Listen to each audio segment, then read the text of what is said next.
மீண்டும் உங்களை தமிழ் நிகழ்ச்சியின் வாயிலாக சந்திப்பதில் மிக்க மகிழ்ச்சி. இன்றைய தொகுப்பில் நல்ல பாடல்கள்.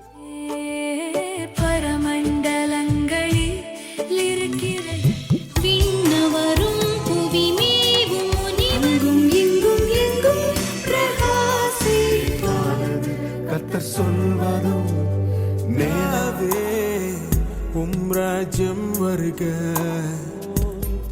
சர்வ சிருஷ்டிக்குமே ஆதியும் நீரே அந்தமும். பயனுள்ள செய்திகள்.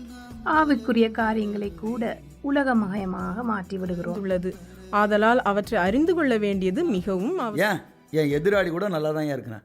ஒரு மகத்துவமான சத்தியத்தை தியானிக்க விரும்புகிறோம். அந்த சர்டிஃபிகேட் நான் சிங்கப்பூர் ஒரு 10 நாளில் எக்ஸ்பைரி ஆகி போச்சு. கர்த்தருக்கு பயப்படுகிற பயம் சுத்தமும் என்றைக்கும் நிலைக்கிறதுமாயிருக்கு. அத்தனையும் உங்களுக்காக ஆத்ம நண்பன் குழு பலரோடு இணைந்து வழங்குகிறது. கேளுங்கள், உங்கள் ஆத்ம நண்பன்.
உம்முடைய சித்தம் செய்யப்படுவதாக.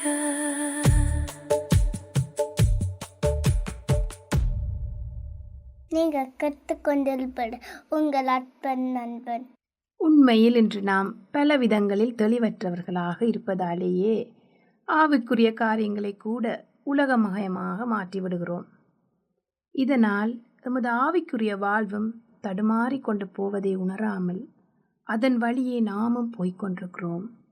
இது அழிவின் வழியே தவிர ஆக்கத்தின் வழியல்ல. சங்கீதம் 19:7 வேதம் சொல்கிறது, கர்த்தருடைய வேதம் குறைவற்றதும் ஆத்மாவை உயிர்ப்பிக்கிறதுமாயிருக்கிறது. இந்த ஒன்றினால் மட்டுமே ஆத்மாக்களை உயிர்ப்பிக்கக்கூடியதாய் உள்ளது. தேவனே, உமது வார்த்தைகள் மூலம் எம் ஆத்மாக்களை உயிர் பெறச் செய்யும் என்று அவரை நோக்கி மன்றாடுவோம்.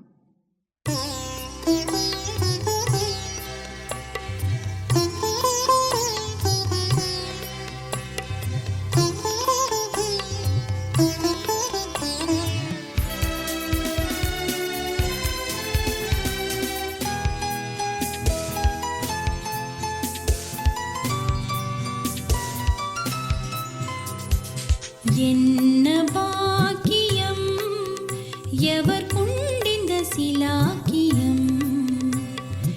என்ன பாக்கியம் எவர் கொண்டிந்த சிலாக்கியம். விண்ணவரும் புவிமேவும் முனிவர்களும் மன்னவரும் கணமகிமனை யான் கண்டேன். என்ன பாக்கியம் எவர் கொண்டிந்த சிலாக்கியம்.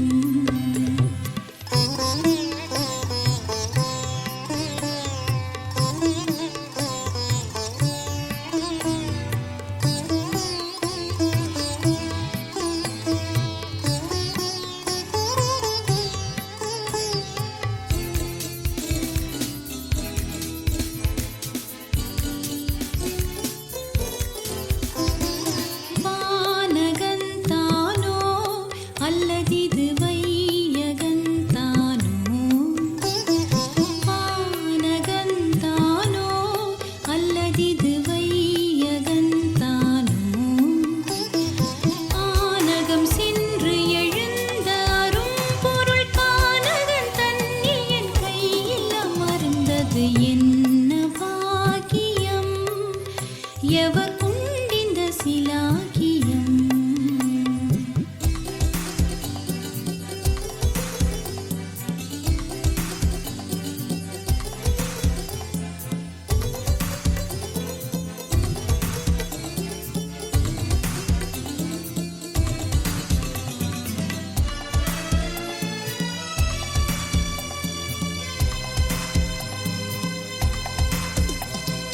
போதும் இவ்வாது பரகதி போவினிப்போது.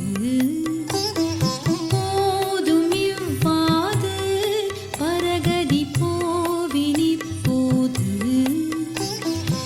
ஏதெனின்ற பரதீசும் வந்திட்டது. எண்ணில்லாத செல்வம் என் கையில் கிட்டது. என்ன பாக்கியம் எவர் கொண்டிந்த சிலாக்கியம்.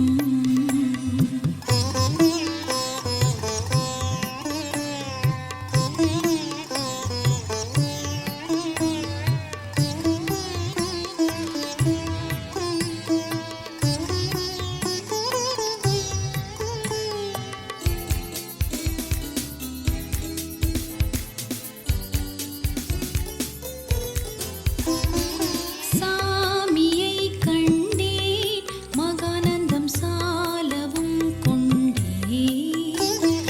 சாமியை கண்டேன் மகானந்தம் சாலவும் கொண்டேன். காமரு தீங்கனி வாய்கள் துடிப்பதும் கண்ணும் மனமும் களிக்க விழிப்பதும். என்ன பாக்கியம் எவர் கொண்டிந்த சிலாக்கியம்.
கேட்டுக்கொண்டிருப்பது உங்கள் ஆத்ம நண்பன். ஆரோக்கியம் ஆரோக்கியம் அப்பாவின் சமூகத்தில் ஆரோக்கியம் ஆரோக்கியம் ஆரோக்கியம் அப்பாவின் சமூகத்தில் ஆரோக்கியம். ஒவ்வொரு நாளும் நம்மை சுற்றிலும் பலதரப்பட்ட வியாதிகளினால் மக்கள் மடிகின்றார்கள். அப்படியானால் உங்களுடைய உடல் நலத்தை பேணி பாதுகாத்து கொள்ள வேண்டாமா? தினசரி பழக்கங்கள். நம்முடைய அன்றாட பழக்க வழக்கங்கள் நம் உடல் நலத்திற்கு அடிப்படையாக அமைந்துள்ளது. ஆதலால் அவற்றை அறிந்து கொள்ள வேண்டியது மிகவும் அவசியம். காலை அல்லது மாலை குறைந்தது வாரத்தில் 5 நாட்களாவது நடைபயிற்சி மேற்கொள்ள வேண்டும். தினமும் 2 முறை பற்களை துலக்க வேண்டும். தினமும் மூச்சு பயிற்சி, அதாவது பிரீதிங் எக்ஸசைஸ் செய்வது நல்லது. படிப்பது, இசை, இறை வழிபாடு போன்றவற்றின் மூலம் மனதை அமைதியாக வைத்திருக்க வேண்டும். வெளியே சென்று வீடு திரும்பியவுடன் கை கால்களை கழுவி சுத்தம் செய்ய வேண்டும். மலச்சிக்கல் இல்லாமல் இருக்க போதுமான தண்ணீர், நார்சத்து மிகுந்த உணவுகள் உட்கொள்ள வேண்டும். இனிப்பு, கசப்பு, உப்பு, காரம், புளிப்பு, உவர்ப்பு ஆகிய 6 சுவைகளையும் கொண்ட அனைத்து வகை காய்கறிகள், பழங்கள், கொட்டைகள், கீரைகள், உணவுப் பொருட்கள் கலந்த சரிவிகித உணவு உட்கொள்ள வேண்டும். உணவே மருந்து, மருந்தே உணவு. வாழ்க வளமுடன். அப்பாவின் சமூகத்தில் ஆரோக்கியம் ஆரோக்கியம் ஆரோக்கியம் அப்பாவின் சமூகத்தில் ஆரோக்கியம்.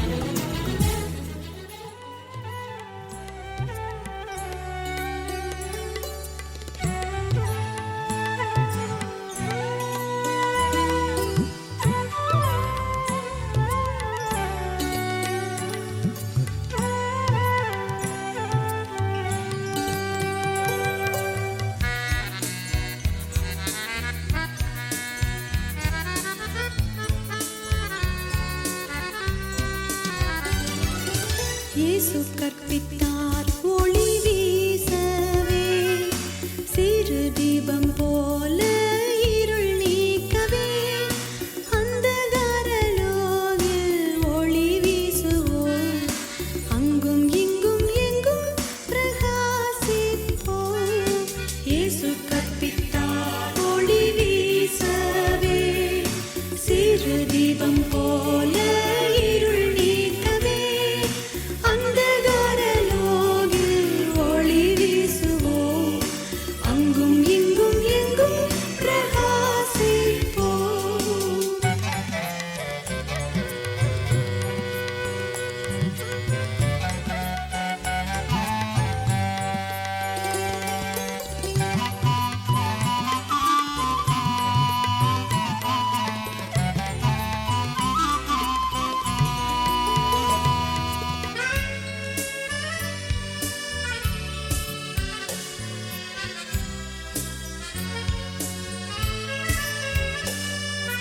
முதலவர்க்காய் ஒளி வீசுவோம், ஒளி மங்கிடாமல் காத்துக் கொள்ளுவோம். இயேசு நோக்கி பார்க்க ஒளி வீசுவோம், அங்கும் இங்கும் எங்கும் பிரகாசிப்போம். முதலவர்க்காய் ஒளி வீசுவோம், ஒளி மங்கிடாமல் காத்துக் கொள்ளுவோம். இயேசு நோக்கி பார்க்க ஒளி வீசுவோம், அங்கும் இங்கும் எங்கும் பிரகாசிப்போம்.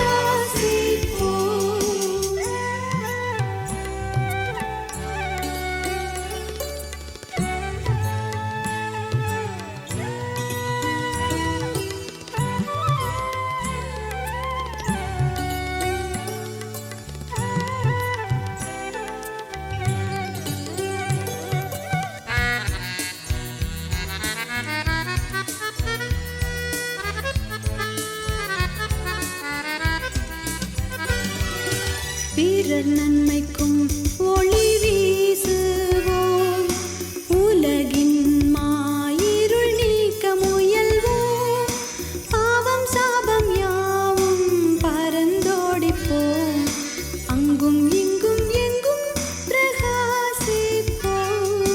பிறர் நன்மைக்கும் ஒளி வீசுவோம், உலகின் மாயிருள் நீக்க முயல்வோம்.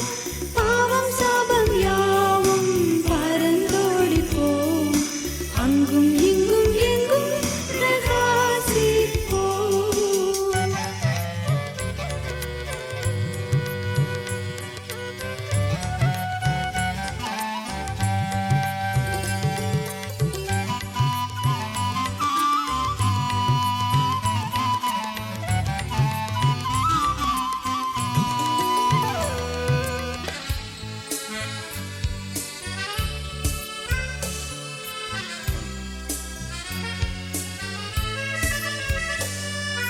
வியாதி துன்பம் நீங்க ஒளி வீசுவோம். கஷ்டம் நஷ்டம் யாவும் பறந்தோடவே, பாரில் எங்கும் அன்பு செழித்தோங்கவே, அங்கும் இங்கும் எங்கும் பிரகாசிப்போம். வியாதி துன்பம் நீங்க ஒளி வீசுவோம். கஷ்டம் நஷ்டம் யாவும் பறந்தோடவே, பாரில் எங்கும் அன்பு செழித்தோங்கவே, அங்கும் இங்கும் எங்கும் பிரகாசிப்போம்.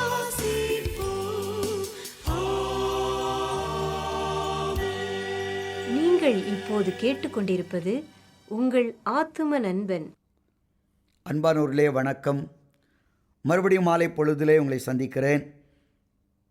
உங்கள் வாழ்க்கையிலே நீ நலமாக இருப்பீர்கள் என்று நான் நம்புகிறேன். உங்கள் வாழ்க்கை நலமாக அமைய நான் வாழ்த்துகிறேன். இன்றைக்கு நாம் வாழுகின்ற இந்த உலகத்திலே நிறைய பேருக்கு தங்களுடைய வாழ்க்கை குறித்து ஒரு திருப்தி இல்லை. பக்கத்து வீட்டுக்காரன் நல்லா இருக்கிறான், என் நண்பன் நல்லா இருக்கிறான், அந்த சகோதரன் நல்லா இருக்கிறான், ஏன் என் எதிராளி கூட நல்லா தான் இருக்கிறான். நம்ம பொழப்பு ஏன் இப்படி இருக்குது பாருங்க, எவ்வளோ அழகாக இருக்கான் என்றெல்லாம் கற்பனை பண்ணுற நிறைய மக்கள் இருக்கிறாங்க. சிலரை பார்க்கும்போது குட் மார்னிங் சொன்னாலும் கூட இவனுக்கு பேட் மார்னிங்காக இருக்கணும்னு சொல்லி உள்ளத்தில் நினைக்கிறோமா இல்லையா? சொல்லுங்களேன். அது மாதிரி தான் என்ன நிறைய சமயம் நமக்கு வருது. கொஞ்சம் எரிச்சல், கொஞ்சம் பொறாமையோடு கலந்த ஒரு பார்வை, ஆனாலும் வெளியிலே ஒரு அசட்டு சிரிப்பு. இன்னைக்கு உயிரோடு இருக்கதானே, இவனுக்கு என்னையா குறைச்சல். சிலர் உடுத்து இருக்கிற ஆடைகளை பார்க்கும்போது, அப்படி வாழ்கிற வாழ்க்கையை பார்க்கும்போது நமக்கு வெறுப்பு வரலாம். எனக்கு தெரிந்த ஒரு சம்பவத்தை நான் சொல்கிறேன் பாருங்கள். என்னென்னா, ஒரு வீட்டில் இதை மாதிரி தான் ஒரு எஜமானுக்கு 2 மிருகம் இருந்துச்சுங்க. அதில் ஒன்று கழுதை, இன்னொன்று ஆட்டுக்குட்டி. இந்த எஜமான் பாருங்கள், கழுதையில் காலையிலேயே பொதியெல்லாம் வச்சு அதை சமக்க விட்டு அந்த பக்கம் கழுதையே பார்த்துருப்பீங்களா? இல்லை எங்கேயா போய் பாருங்கள். கழுதையில் அது மேலே ஜாமானங்கள் மூட்டை முடிச்சு எல்லாத்தையும் தூக்கி அங்கிட்டு இங்கிட்டு போகிறதுக்கு அப்படியே அதை கொண்டு போய் ஈவினிங் ஆந்தோடனே கட்டை காழ்த்து விட்டு கழுதையை தெருவில் விட்ட மாதிரி விட்டுருவாங்க. அதே போய் என்ன தேய்ச்சி சாப்பிட்டுட்டு அங்கங்கே படுத்து கிடக்கும். ஆனால் வீட்டுக்கு வர எஜமான் வரும்போது நிறைய புல் அதெல்லாம் களையெல்லாம் கொண்டு வந்து ஆட்டுக்குட்டிக்கு போட்டு, ஆட்டுக்குட்டியை தோல்லையே போட்டு அப்படி தூக்கி தூக்கி தூக்கி தூக்கி தோளில் போட்டுக்குவார், வழியில் போடுவார், அப்படியே அதை தூக்கி தூக்கி வளர்த்தார். கழுதைக்கு சரியான மூட விட்டு. நம்ம தாண்டா அந்த வீட்டில் உழைக்கிறோம், உண்மையாக கழுதை போல் உழைக்கிற சில ஆளுங்க சொல்லுவாங்க பார்த்தீங்களா, அதே மாதிரி கழுதை போல் உதைக்கிறோமேன்ற மாதிரி அவ்வளோ உழைச்சிக்கிட்டு இருக்க ஆள். நம்ம தூக்கவும் மாட்டேன், அட்லீஸ்ட் தடவியாவது கொடுக்கலாம் ஐயா, ஒரு நல்ல அது கூட கிடையாது. அப்படி ஒரு வெறுப்பு நம்ம மேலே வந்துட்டு, இதை மட்டும் இதை மாதிரி ஒரு நாள் ஆச்சு, 2 நாள் ஆச்சு, 3 நாள் ஆச்சு, டெய்லி வருவார், ஆகாரத்தை போடுவார், ஆட்டை தூக்குவார், ஆகாரத்தை போடுவார், ஆட்டை தூக்கி அப்படி தடவி கொடுப்பார். கழுதைக்கு கோவம்னா தாங்க முடியல, எரிச்சல்னா தாங்க முடியல. ஏன்டா நம்ம 2 பேரும் ஒரே வீட்டில் தான்டா இருக்கிறோம். இந்த ஆடு வந்து கழுதையை பார்த்து ஒரு சிலுப்பை அப்படி சிலுப்பிட்டு போகும் பாருங்கள், அவ்வளோ ஒரு இது காட்சி. கழுதைக்கு ரொம்ப கோவம்னா தாங்கவே முடியல. ஒரு 2-3 நாள் கழிஞ்சு வரைஞ்சுனா வாழ்க்கை நம்மளாம் வாழ்கிறது வேஸ்டியா. பிறந்தா நாட்டில் ஆட்டாக பிறக்கணும், கழுதையாக பிறக்கக்கூடாது. இன்னொரு நமக்கு பிறப்பு இருந்துச்சுன்னா கழுதை பிணமே ஒளிகண்ண மாதிரி சொல்லிக்கிட்டு இருந்துச்சு. திடீர்னு ஒரு நாள் வந்துச்சுது, ஆடு நல்லா கொழுத்து கொள்ளுன்னு ஆச்சுது. விருந்துக்காரங்க அந்த எஜமான் வீட்டுக்கு வந்துட்டாங்க. அப்போ ஒன்றா பேசி சிரிச்சுக்கிட்டு இருக்கும்போது கடைசியாக ஆட்டை அப்படி தூக்கணும்னு, சரி மற்றவங்களுக்கு முன்னாடி ஆட்டை தூக்கலான்னா அது தூக்கும்போது எஜமான் சொன்னைக்கு சரியாக இருக்கும் அப்படின்னு சொல்லி கொஞ்சம் நேரத்தில் பார்த்தா சட்டு புட்டுன்னு சொல்லி ஆட்டை கொண்டு போய் ஒரே அடி அடித்து கொலை பண்ணிட்டாங்க. எதுன்னு கேட்குறீங்களா? பிரியாணிக்கு தான். வாழ்க்கையில் இதை போல் அன்னைக்கு தான் கழுதைக்கு தெரிஞ்சு, ஓஹோ இதுக்கு இவ்வளவு செல்லமுட்டி வளர்த்தது பிரியாணி போடத்தானான்னு சொல்லி. இதை போலாம் சிலருடைய வாழ்க்கையில் இன்றைக்கி உலக பிரகாரமாக அவங்க ஆசீர்வாதமாக இருப்பது போல் தெரியலாம். நல்ல வீடு வாசல் ஆஸ்திகள் பிள்ளைங்க எல்லாம் இருக்கலாம் அவங்களுக்கு வாழ்க்கையில். அதனால் அவங்க எல்லாம் சரியாயிட்டாங்க, நல்லா இருக்காங்கன்னு நினைக்காங்க. சங்கீதம் 37 வாசித்துருக்கீங்களா? அதில் பைபிள் ஒரு வார்த்தை சொல்லுது, துன்மார்க்கரை குறித்து எரிச்சல் அடையாதே, நியாயக்கேடு செயல் மேல் பொறாமை கொள்ளாதே, அவள் புல்லை போல முளைத்து பசும் பொல்லை போல மாறி விடுவார்கள். கர்த்தரை நம்பி நன்மை செய், கர்த்தரிடத்தில் மனமகிழ்ச்சியாயிரு, அவர் உன் இருதயத்தின் வேண்டுதலை உனக்கு அருளை செய்வார். உன் வாழ்க்கை நல்ல வாழ்க்கையாகும்.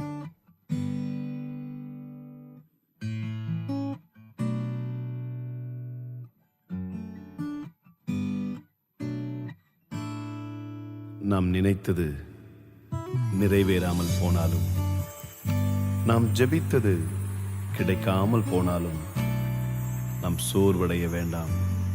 கர்த்தர் நமக்காக மேலானதை வைத்திருக்கிறார். நான் நினைப்பதை பார்க்கிலும் எதிர்பார்ப்பதை பார்க்கிலும், நான் ஜெபிப்பதை பார்க்கிலும் அவன் நினைவுகள் மேலானது. நான் நினைப்பதை பார்க்கிலும் எதிர்பார்ப்பதை பார்க்கிலும், நான் ஜெபிப்பதை பார்க்கிலும் அவன் நினைவுகள் மேலானது. அவர் சொல்வதும் மேலானது, அவர் செய்வதும் மேலானது. கர்த்தர் சொல்வதும் மேலானது, அவர் செய்வதும் மேலானது.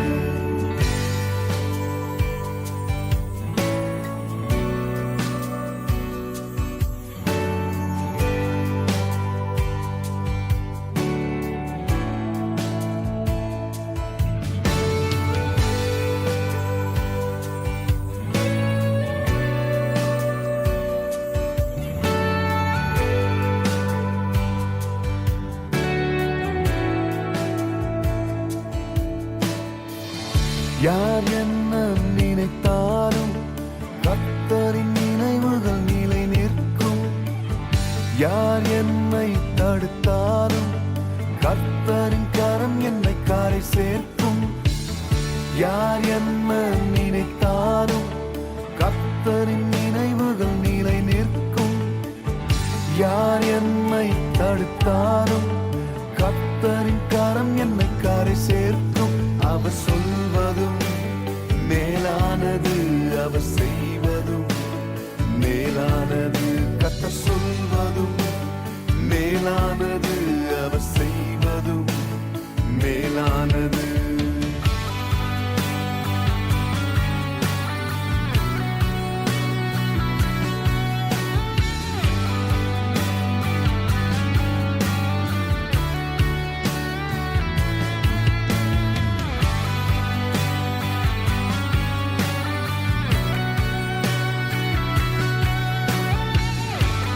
Going to be your time from now on, so don't give up the faith, just keep trusting. எத்தனை கதவுகள் அடைத்தாலும் அதை விட அதிகமாய் திறந்திடுவார். எத்தனை முறை நான் தோற்றாலும் அதை விட அதிகமாய் ஜெயம் தருவார். எத்தனை கதவுகள் அடைத்தாலும் அதை விட அதிகமாய் திறந்திடுவார். எத்தனை முறை நான் தோற்றாலும் அதை விட அதிகமாய் ஜெயம் தருவார். அவர் சொல்வதும் மேலானது, அவர் செய்வதும் மேலானது. கர்த்தர் சொல்வதும் மேலானது, அவர் செய்வதும் மேலானது. நான் நினைப்பதை பார்க்கிலும் எதிர்பார்ப்பதை பார்க்கிலும், நான் ஜெபிப்பதை பார்க்கிலும் அவர் நினைவுகள் மேலானது. நான் நினைப்பதை பார்க்கிலும் எதிர்பார்ப்பதை பார்க்கிலும், நான் ஜெபிப்பதை பார்க்கிலும். பரிசுத்த வேதாகமம் நமக்கு சிறந்த வழிகாட்டி. அப்படிப்பட்ட பரிசுத்த வேதாகமத்திலிருந்து ஒரு அருமையான சத்தியத்தை இப்பொழுது கேட்க இருக்கின்றோம். பிரியமானவர்களே, மறுபடியும் உங்களை வாழ்த்துவது மிகுந்த மகிழ்ச்சி. 1000 முறை உங்களை வாழ்த்தினாலும் அது எங்களுக்கு சோர்வை கொடுப்பதில்லை. நீங்கள் பிரியமான தேவனுடைய பிள்ளைகள். ஒருவருக்கொருவர் நாம் வாழ்த்த கடமைப்பட்டிருக்கிறோம். ஒருவருக்கொருவர் ஜெபிக்க கடன்பட்டிருக்கிறோம். உங்களுக்காக நாங்கள் ஜெபிக்கிறோம். எங்களுக்காக, எங்கள் ஊழியத்திற்காக நீங்கள் ஜெபியுங்கள். இந்த வானொலி நிகழ்ச்சியின் மூலமாக ஒரு நல்ல ஊழியம் நடந்து வருகிறது என்பதற்காக ஆண்டவருக்கு நன்றி சொல்கிறோம். அநேகர் சந்திக்கப்படுகின்றார்கள். அநேகர் இந்த நிகழ்ச்சியின் மூலமாக தொடப்படுகின்றார்கள். அநேகருடைய வாழ்க்கை மாற்றப்படுகிறது. அநேகர் தங்களுடைய அனுபவத்தை எங்களோடு பகிர்ந்து கொள்கின்றார்கள். இதெல்லாம் எங்களுக்கு மிகுந்த ஆச்சரியமாகவும் ஆசீர்வாதமாகவும் இருக்கிறது என்பதனை உங்கள் முன்னால் சொல்லிக்கொள்ள விரும்புகிறோம். இந்த நாளில் கூட உங்களோடு தியானிப்பதற்காக யோவானின் புத்தகம் 2வது அதிகாரத்திலே காணப்படுகின்ற ஒரு மகத்துவமான சத்தியத்தை தியானிக்க விரும்புகிறோம். இயேசு கிறிஸ்து முதலாக செய்த அற்புதம் என்று ஒரு அற்புதத்தை சொல்ல வேண்டுமென்றால் அது கானாவூர் கல்யாண வீட்டிலே செய்த அற்புதம். வேதம் சொல்கிறது, 3ஆம் நாளிலே 1வது வசனம் சொல்கிறது, 2வது அதிகாரத்தில், கலிலேயாவில் உள்ள கானா ஊரிலே ஒரு கல்யாணம் நடந்தது. இயேசுவின் தாயும் அங்கிருந்தார்கள். இயேசுவும் அவருடைய சீசரும் அந்த கல்யாணத்துக்கு அழைக்கப்பட்டிருந்தார்கள் என்று வேதம் சொல்கிறது. அதிகமாக இயேசுவும் அவருடைய சீசரும் அந்த கல்யாணத்துக்கு அழைக்கப்பட்டிருந்தார்கள் என்றால், இயேசுனுடைய தாயும் அழைக்கப்பட்டிருந்தார்கள் என்றால், அது இயேசு கிறிஸ்துனுடைய உறவினருடைய கல்யாணம். தங்கள் உறவினர் வீட்டிலே கல்யாணம் நடந்தபடினால இயேசு அழைக்கப்பட்டிருந்தார். இயேசுனுடைய தாயும் அழைக்கப்பட்டிருந்தார்கள். அங்கு விமர்சையாக கல்யாணம் கொண்டாடப்பட்டது. யூதர்கள் எப்பொழுதுமே கல்யாண விருந்திலே திராட்சரசத்தை கொடுப்பார்கள். அது யூதர்களுடைய பாரம்பரிய பழக்க வழக்கம். இப்பொழுது திராட்சரசம் பரிமாறப்பட்டது. திடீரென்று ஒரு பிரச்சனை, திராட்சரசம் குறைவுபட்டு விட்டது. எப்படி திராட்சரசம் குறைவுபட்டது? யூதர்கள் கல்யாணத்தை திட்டமிட்டு தான் நடத்துவார்கள். திட்டமிட்டு தான் திராட்சரசத்தை தயாரித்திருந்தார்கள். ஆனாலும் திராட்சரசம் குறைவுபட்டு விட்டது. என்ன செய்வது? திடீரென்று திராட்சரசத்தை அத்தனை நபர்களுக்கு தயாரிப்பது மிகவும் கடினம். இல்லை என்றால் வெளியிலே சென்று வாங்கி வருவதும் மிகவும் கடினம். ஐயோ, என்ன செய்வது என்று அவர்கள் நினைத்து கொண்டிருந்த போது இயேசுவின் தாயாகிய மரியாள் அதை பார்க்கின்றார்கள். பார்த்து இயேசுவினிடத்தில் வந்து அவர்கள் சொன்னதை வாசிக்கிறோம். திராட்சரசம் குறைவுபட்ட போது இயேசுவின் தாய் அவரை நோக்கி, அவர்களுக்கு திராட்சரசம் இல்லை என்றாலாம். தன் மகனாகிய உலக இரட்சகரிடத்திலே கடந்து வந்து, திராட்சரசம் இல்லை மகனே என்று சொன்னபோது ஆண்டவர் சொன்ன பதில் சற்று வியப்பை கொடுக்கிறது. ஸ்திரீயே, தாயே, எனக்கும் உனக்கும் என்ன, என் வேலை வரவில்லை என்று சொன்னாராம். ஏன் ஆண்டவர் என் வேலை வரவில்லை என்று சொன்னார்? ஆனால் அடுத்த நிமிடத்தில் தானே என் வேலை வரவில்லை என்று சொன்ன ஆண்டவர் சொன்ன அடுத்த நிமிடத்தில் தானே அங்கு சொன்னார், கச்சாடிகளிலே தண்ணீரை நிரப்புங்கள் என்று சொன்னாராம். எப்படி வேலை வந்து விட்டதா என்ற கேள்வி நமக்கு எழும்போம். பிரியமானவர்களே, தேவன் ஒவ்வொன்றிற்கும் ஒவ்வொரு நேரத்தை குறித்திருக்கிறார். பிரசங்கின் புத்தகத்திலே வாசிக்கிறோம் அல்லவா, 3வது அதிகாரத்தில், தேவன் ஒவ்வொன்றிற்கும் ஒரு காலத்தை குறித்திருக்கிறார் என்று. தேவன் அதினதின் காலத்திலே அதினதின் காரியங்களை நேர்த்தியாய் செய்கிறார் என்று வாசிக்கிறோம் அல்லவா. ஒவ்வொன்றிற்கும் ஒரு வேலை உண்டு. தேவனுடைய காலண்டரில் ஆண்டவர் ஒரு நேரத்தை வைத்திருக்கிறார். தேவன் செய்ய விரும்புகின்ற காரியங்களை அவர் எந்த நேரத்தில் செய்ய வேண்டும் என்று விரும்புகிறாரோ அந்த நேரத்தில் செய்வார். அதில் மாற்றமில்லை. அதுவரைக்கும் நாம் என்ன செய்வது? தேவன் உங்களுக்கு எனக்கு என்ன சொல்லித்தர விரும்புகிறார்? காத்திருக்க வேண்டும், காத்திருக்க பழக வேண்டும். இங்கே ஆண்டவர் ஏன் தன் தாயை பார்த்து என் வேலை வரவில்லை, உனக்கும் எனக்கு என்ன என்று கேட்டார் என்றால், ஏன் நீ காத்திருக்கக்கூடாது? ஏன் அவர்கள் காத்திருக்கக்கூடாது? தேவனுடைய வேலை வருவதற்காக காத்திருக்க வேண்டும் தாயே என்பதனை சொல்லி காண்பிப்பதற்கு ஏதுவாக மரியாளை பார்த்து, என் வேலை வரவில்லை, உனக்கும் எனக்கும் என்ன என்று ஆண்டவர் சொன்னதை வாசிக்கிறோம். அநேக நேரங்களிலே நாம் அற்புதங்களை எதிர்பார்க்கிறோம். ஆனால் தேவனுடைய வேலையிலே அந்த அற்புதம் செய்யப்படுவதற்காக காத்திருக்கிறோமா? ஒரு மனிதன் கேட்டானா, எனக்கு பொறுமை வேண்டும், அது இப்பொழுதே வேண்டும் என்று கேட்டானா? இன்றைக்கு அநேக நேரங்களில் ஆசீர்வாதங்களை கேட்கிறோம், இப்பொழுதே வேண்டும் என்று கேட்கிறோம். என் வாழ்க்கையில் அதிசயம் நடக்க வேண்டும் என்று கேட்கிறோம், அது இப்பொழுதே நடக்க வேண்டும் என்று கேட்கிறோம். எனக்கு பிரியமானவர்களே, ஆண்டவர் அவருடைய வேலை வரும்போது செய்ய வேண்டிய காரியங்களை செய்வார். ஒரே நொடியிலே ஆண்டவர் தன் தாய்க்கு என் வேலை வரவில்லை என்று சொன்ன அடுத்த நிமிடத்திலே ஆண்டவர் அற்புதத்தை செய்வதற்கு அங்கு முன்னால் வருகிறார். அப்படி என்றால் தேவன் குறித்த சரியான மணி நேரம் உண்டு, தேவன் குறித்த மணித்துளிகள் உண்டு. அந்த மணித்துளியிலே ஆண்டவர் செய்ய வேண்டியதை செய்வார். அதைத்தான் நாம் கற்றுக்கொள்கிறோம். இப்பொழுது என்ன நடந்தது? ஆண்டவர் அங்கு 6 கச்சாடிகள் இருந்தது. அவற்றிலே தண்ணீரை நிரப்பும்படியாக கேட்டுக்கொண்டார். தண்ணீரை நிரப்பினார்கள்.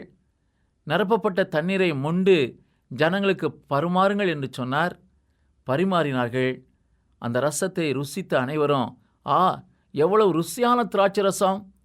விருந்து வீட்டிலே எல்லா மனிதர்களும் முதலாவது ருசியான திராட்சை ரசத்தை கொடுத்து விட்டு பிறகு ருசி குறைந்த திராட்சை ரசத்தை கொடுப்பார்கள் அல்லவா? ஆனால் இந்த கல்யாண வீட்டு மனிதனோ முதலாவது ருசியற்றதை கொடுத்து விட்டு பின்பு ருசியானதை கொடுக்கிறானே என்று பேசிக்கொண்டார்களாம். இது ஆண்டவர் செய்த முதல் அற்புதம். ஏன் ஆண்டவர் முதலாவது அற்புதத்தை திருமண வீட்டிலே செய்தார் என்பதையும் சற்று சிந்திக்க வேண்டும். ஏன் திருமண வீட்டிலே செய்தார்? திராட்சரசம் குறையப்பட்டு போய்விட்டதென்றால் அந்த திருமண வீட்டினுடைய மகிழ்ச்சி குறைந்து போய்விடும் என்ற அர்த்தம். திராட்சரசம் எதை குறிக்கிறது? திராட்சரசம் முகக்கலையை உண்டு பண்ணும். திராட்சரசம் மனமகிழ்ச்சியை கொண்டு வரும். திராட்சரசம் இல்லை என்றால் மனமகிழ்ச்சி இல்லை என்ற அர்த்தம். ஒரு திருமணம் நடந்தது. அந்த திருமணத்திலே மனமகிழ்ச்சி இல்லாவிட்டால் எவ்வளவு ஒரு வேதனையான அனுபவம். எனக்கு பிரியமானவர்களே, ஆண்டவர் ஒரு திருமண வீட்டிலே மனமகிழ்ச்சி குறைந்து போய்விடக்கூடாது என்பதற்காக தண்ணீரை திராட்சரசமாய் மாற்றினார். திருமண வாழ்க்கை என்பது மனமகிழ்ச்சியோடு இருக்கக்கூடிய வாழ்க்கை. அந்த மனமகிழ்ச்சி குறைந்து போகக்கூடாது என்பதிலே தேவன் அக்கறையுள்ளவராய் இருக்கிறார். உன் வாழ்க்கையின் மனமகிழ்ச்சியை நீ இழந்து விடக்கூடாது என்று தேவன் விரும்புகிறார். நீ மனமகிழ்ச்சியோடு இருக்க வேண்டும் என்று தேவன் விரும்புகிறார். ஆம், நீ மனமகிழ்ச்சியோடு இருக்க வேண்டுமா? உன் ஆண்டவராகிய இயேசு உன் வாழ்க்கையில் அழைக்கப்பட்டிருக்க வேண்டும்.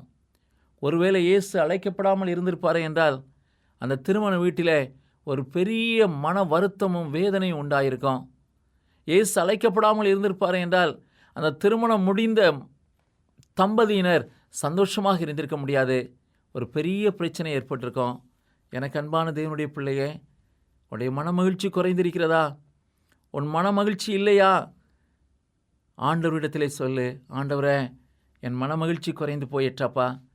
தண்ணீரை திராட்சரசமாய் மாற்றி மனமகிழ்ச்சியை கொடுத்தவரே, என் வாழ்விலும் உம்முடைய அதிசயத்தை வழங்க பண்ணும் என்று சொல்லி ஒப்புக்கொடு. கர்த்தர் பெரிய காரியங்களை செய்வார். ஜெபிப்போம்மா. பரலோக தகப்பனே, திருமண வீட்டிலே திராட்சரசம் குறைந்த போது மனமகிழ்ச்சி குறைந்து போயிட்டப்பா.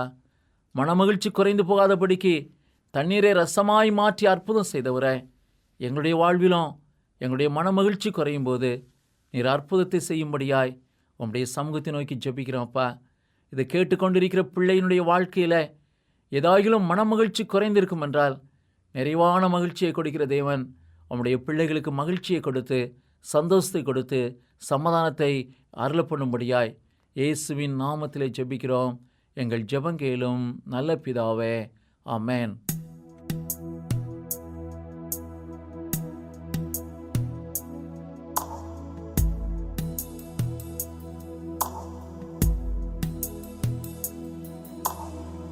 பரத்திலுள்ள எங்கள் பிதாவே, உம் ராஜ்யம் வருக, உம் சித்தம் நிறைவேற. பரத்திலுள்ள எங்கள் பிதாவே, உம் ராஜ்யம் வருக, உம் சித்தம் நிறைவேற.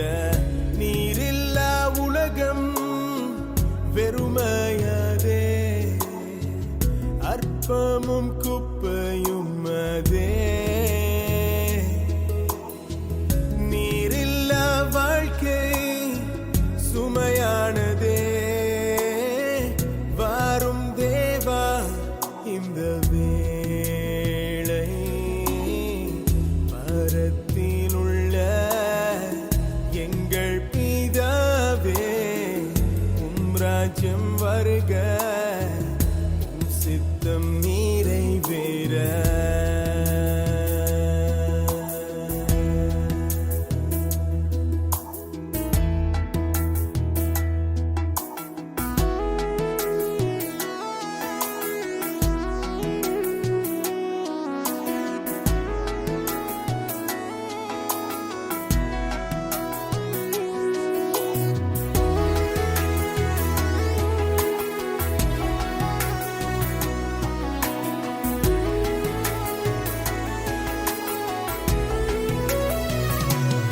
மன்னியும் எங்கள் மீறுதல்களை நீக்கிடும் எங்கள் ஏக்கங்களை நீர் பிறரின் குறைகள் பாராமல் நாங்கள் கிருபையிலே என்றும் நிலைத்திடவே மன்னியும் எங்கள் மீறுதல்களை நீக்கிடும் எங்கள் ஏக்கங்களை நீர் பிறரின் குறைகள் பாராமல் நாங்கள் கிருபையிலே என்றும் நிலைத்திடவே பரத்திலுள்ள எங்கள் பிதாவே உம் ராஜ்யம் வருக உம் சித்தம் நிறைவேற பரத்திலுள்ள எங்கள் பிதாவே உம் ராஜ்யம் வருக உம் சித்தம் நிறைவேற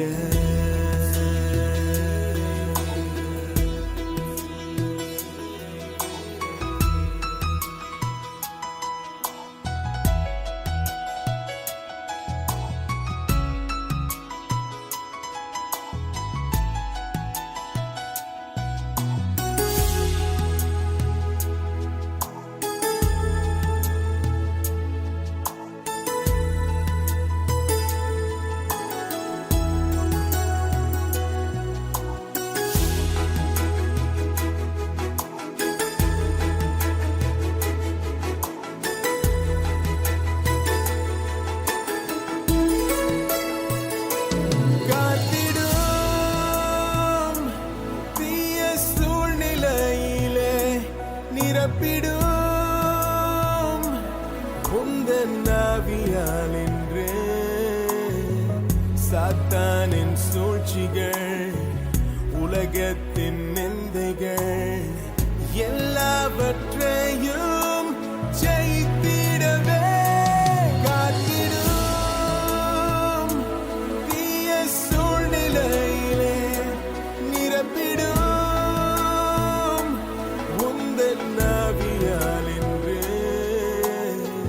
சாத்தானின் சூழ்ச்சிகள் உலகத்தின் நிந்தைகள் எல்லாவற்றையும் ஜெயித்திடவே பரத்திலுள்ள எங்கள் பிதாவே உம் ராஜ்யம் வருக உம் சித்தம் நிறைவேற பரத்திலுள்ள எங்கள் பிதாவே உம் ராஜ்யம் வருக உம் சித்தம் நிறைவேற நீரில்லா உலகம் வெறுமையாதே அற்பமும் குப்பையும் அதே நீரில்லா வாழ்க்கை சுமையானதே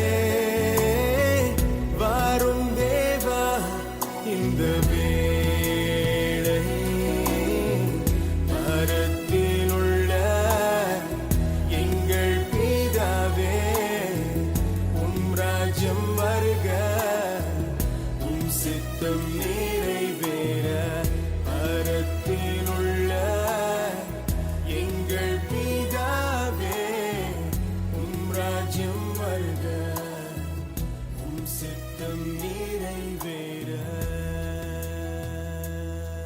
நீங்கள் இப்பொழுது கேட்டுக்கொண்டிருப்பது உங்கள் ஆத்ம நண்பன்.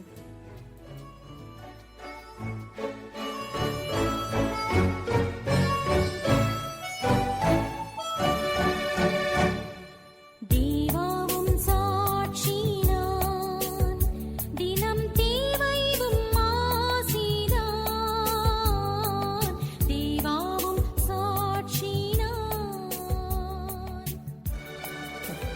என் பேர் ஜெயராஜ். நான் ஒரு முக்கியமான சாட்சி சொல்கிறதுக்காக இங்கே வந்திருக்கேன். கடவுள் என்னை சாட்சியாக நிறுத்தினதுக்காக கடவுளுக்கு நன்றி செலுத்துகிறேன். என்னோடய சர்டிஃபிகேட் ஒன்று 3 வருஷத்துக்கு ஒரு வாட்டி ரெனியூவல் பண்ண வேண்டியது. அந்த சர்டிஃபிகேட் வந்து நான் சிங்கப்பூர் வந்து ஒரு 10 நாளில் எக்ஸ்பைரி ஆகி போச்சு. அந்த சர்டிஃபிகேட்டுக்கு எவ்வளோ ஆகும் கையெழுத்து வாங்கிருக்குன்னு கேட்கும்போது பார்த்திங்கன்னா சிங்கப்பூர் டாலர் வந்து 2000 வெள்ளி கேட்டாங்க. ஆனால் அதே இது வந்து இந்தியாவில் பண்ணால் வெறும் 2000 ரூபா தான். ஆனால் நான் எப்படி பண்ணுவேன் ஆண்டவரே, என்கிட்ட காசு இல்லையே அப்படின்னு சொல்லி நான் நினச்சிட்டு இருக்கும்போது ஒரு நாள் முட்டி போட்டு சனிக்கிழமை இரவு முட்டி போட்டு ப்ரேயர் பண்ணுறேன். அடுத்த நாள் ஒரு நண்பர் எனக்கு கால் பண்ணி, இந்த மாதிரி நீங்கள் ஆஃபீஸுக்கு வாங்க, உங்கள் சர்டிஃபிகேட்லாம் வந்து சைன் வாங்கி தரேன் அப்படின்னு சொல்லி கூப்பிட்டாரு. சரி, நான் அடுத்த நாள் சண்டே நான் சர்டிஃபிகேட்லாம் எடுத்துகிட்டு போனேன். போய் அவங்க இந்த மாதிரி சைன் பண்ணுறதுக்காக போய் கேட்கும்போது அவர் வந்து என்னோடய 2 சர்டிஃபிகேட் 4 சர்டிஃபிகேட்டில் 2 சர்டிஃபிகேட் சைன் பண்ணிட்டாரு. அந்த 2 சர்டிஃபிகேட் வந்து எவ்வளோ ஆகும், எவ்வளோ காசு கொடுக்கணும்னு நான் கேட்டேன். அப்போ அவர் வந்து நீங்கள் 1 பைசா கூட கொடுக்க வேண்டாம்னு சொன்னார். கடவுள் வந்து செஞ்ச அந்த அற்புதத்தை வந்து எல்லாருக்கும் நான் தெரிவிக்கணுன்ற இந்த நன்றி விசுவாசத்தோடு சொல்கிறேன். அதனால் எல்லாருக்கும் இது ஒரு பிரயோஜனமாக இருக்குன்ற நம்புகிறேன். Praise God. தேங்க்யூ. தேவாவும் சாட்சினா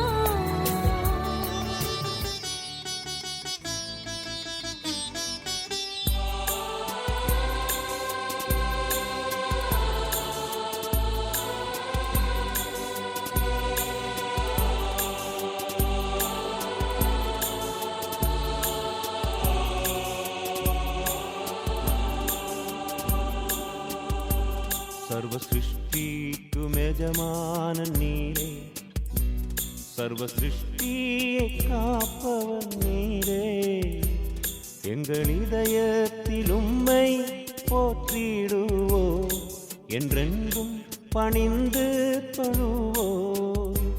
சர்வ சிருஷ்டிக்கும் எஜமானன் நீரே, சர்வ சிருஷ்டியை காப்பவன் நீரே, எங்கள் இதயத்தில் உம்மை போற்றிடுவோம், என்றென்றும் பணிந்து தொழுவோம்.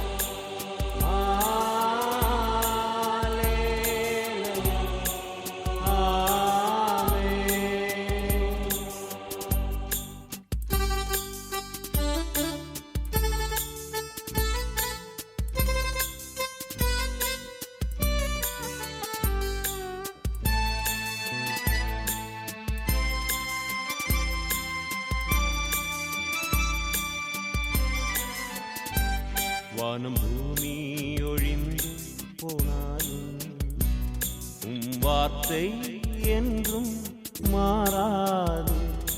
இவ்வாழ்க்கை அழிந்து மறைந்து போகும், விசுவாசி என்றென்றும் நிலைப்பார். வானம் பூமி ஒழிந்து போனாலும் உம் வார்த்தை என்றும் மாறாது. இவ்வாழ்க்கை அழிந்து மறைந்து போகும், விசுவாசி என்றென்றும் நிலைப்பான்.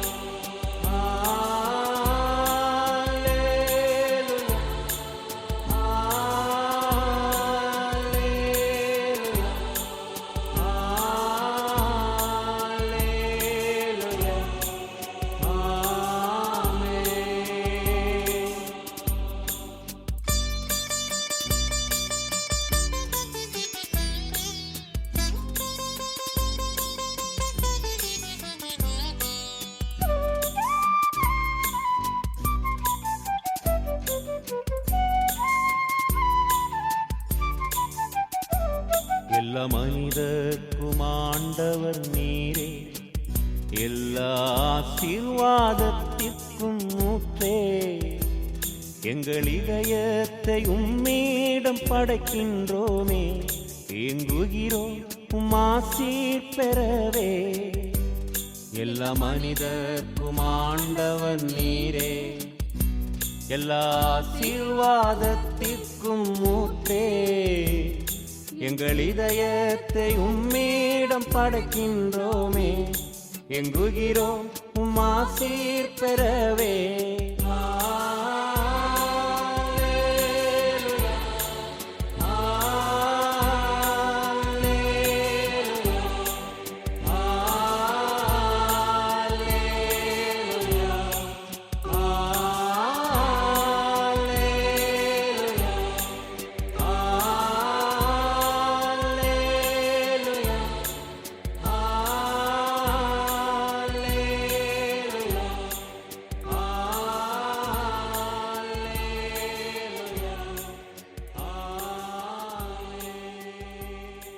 உங்கள் ஆத்ம நண்பன். சங்கீத புஸ்தகம் 19ஆம் சங்கீதம் 1. வானங்கள் தேவனுடைய மகிமையை வெளிப்படுத்துகிறது. ஆகாய விரிவு அவருடைய கரங்களின் கிரியையை அறிவிக்கிறது. 2. பகலுக்கு பகல் வார்த்தைகளை பொழிகிறது, இரவுக்கு இரவு அறிவை தெரிவிக்கிறது. 3. அவைகளுக்கு பேச்சுமில்லை, வார்த்தையுமில்லை, அவைகளின் சத்தம் கேட்கப்படுவதும் இல்லை. 4.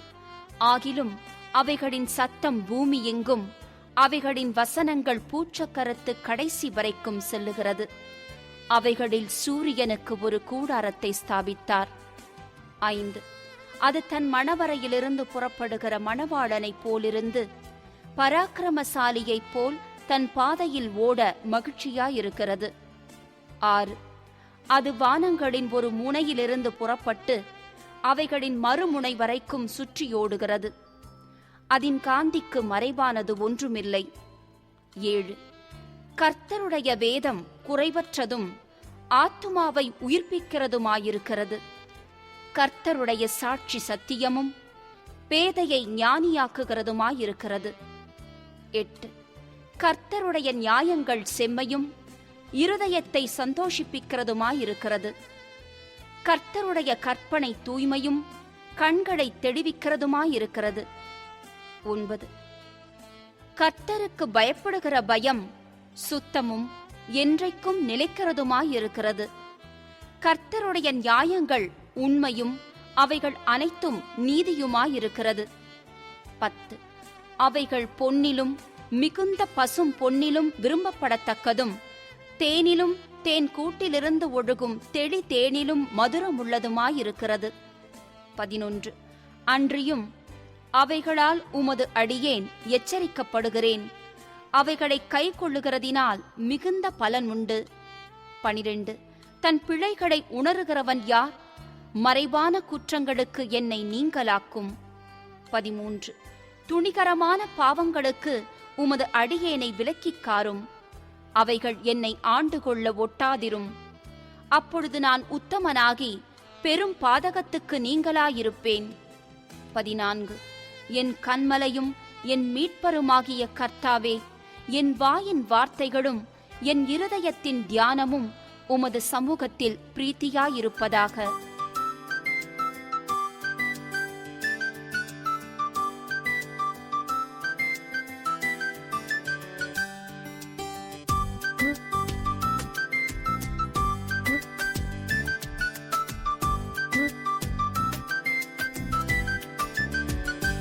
எந்த காலத்திலும் எந்த நேரத்திலும் நன்றியால் உம்மை நான் துதிப்பேன்.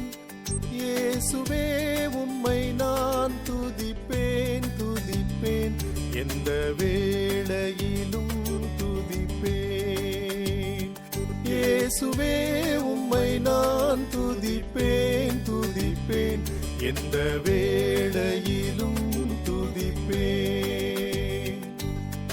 ஆதியும் நீரே, அந்தமும் நீரே, ஜோதியும் நீரே, என் சொந்தமும் நீரே.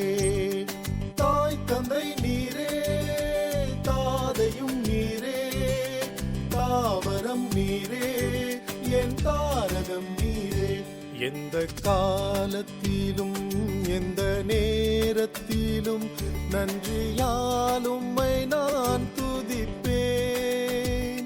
இயேசுவே உம்மை நான் துதிப்பேன் துதிப்பேன் எந்த வேளையிலும் துதிப்பேன் இயேசுவே உம்மை நான் துதிப்பேன் துதிப்பேன் எந்த வேளையிலும் துதிப்பேன்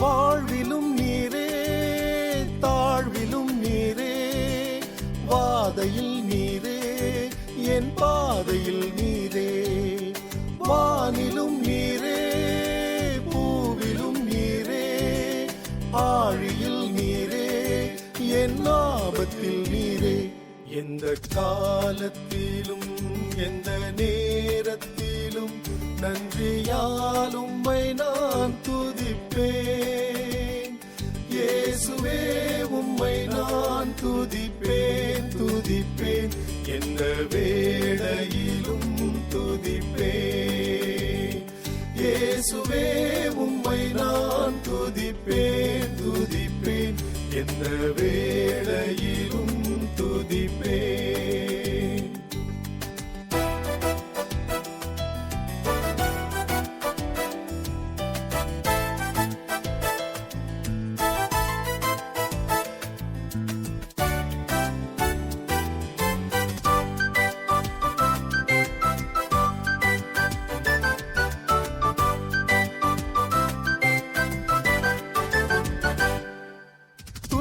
நேரத்தில் இன்பமும் நீரே இன்னல் வேளையில் என் மாறிடா நேசர் ஆறுதல் நீரே ஆதாரமும் நீரே ஆசையும் நீரே என் ஆனந்தம் நீரே எந்த காலத்திலும் எந்த நேரத்திலும் நன்றியால் உம்மை நான் துதிப்பேன் இயேசுவே உம்மை நான் துதிப்பேன் துதிப்பேன் எந்த வேளையிலும் துதிப்பேன் இயேசுவே உம்மை நான் துதிப்பேன் துதிப்பேன் எந்த வேளையிலும் துதிப்பேன்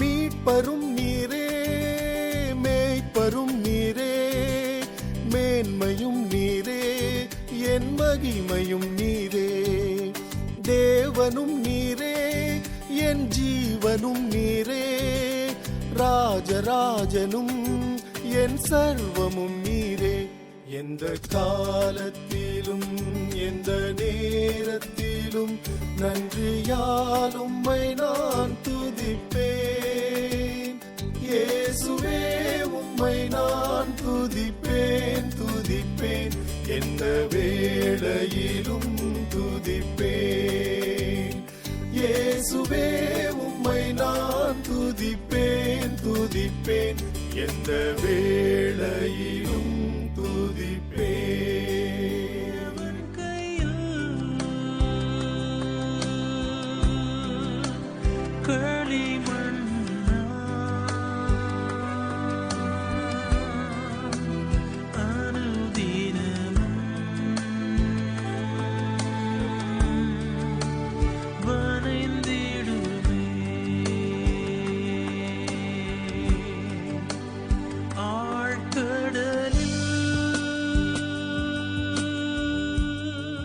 இது உங்கள் ஆத்ம நண்பன்.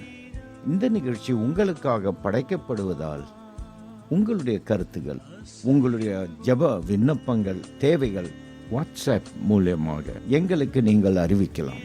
எங்களுடைய தொலைபேசி எண் 966-36-194.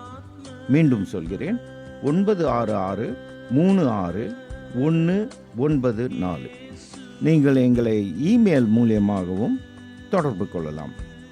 atma.nanban.yesu@gmail.com. மீண்டும் சொல்கிறேன், atma.nanban.yesu@gmail.com. இன்னொரு முக்கியமான விஷயம், உங்களுடைய சாட்சிகள். நாம் எல்லோருமே சாட்சிகளை கேட்கும்போது ஸ்திரப்படுகிறோம். ஆகையால் ரத்தன சுருக்கமாக உங்களுடைய கைபேசியில் அழகாக இந்த 1 நிமிடத்தில் உங்களுடைய சாட்சியை பதிவு செய்து எங்களுக்கு அனுப்பலாம். நன்றி.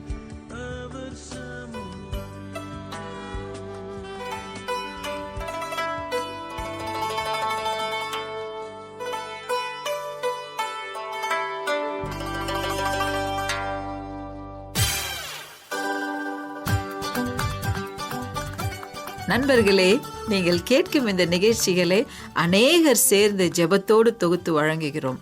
இந்த நிகழ்ச்சிகள் உங்களுக்கு மகிழ்ச்சி அளிப்பது மட்டுமின்றி உங்கள் வாழ்க்கைக்கும் பயனுள்ளதாக இருக்க வேண்டும் என்பதே எங்கள் விருப்பம். உங்கள் நண்பர்களிடமும் நிகழ்ச்சியை குறித்து சொல்லுங்கள், அவர்களும் பயனடையட்டுமே. மீண்டும் அடுத்த வாரம் இதே நிகழ்ச்சியில் நாம் சந்திக்கும் வரை தேவனின் ஆசீர்வாதம் நம் அனைவரோடும் இருக்க ஜெபிக்கிறோம். இந்த நிகழ்ச்சியை உங்களுக்கு வழங்குவது உங்கள் ஆத்ம நண்பன்.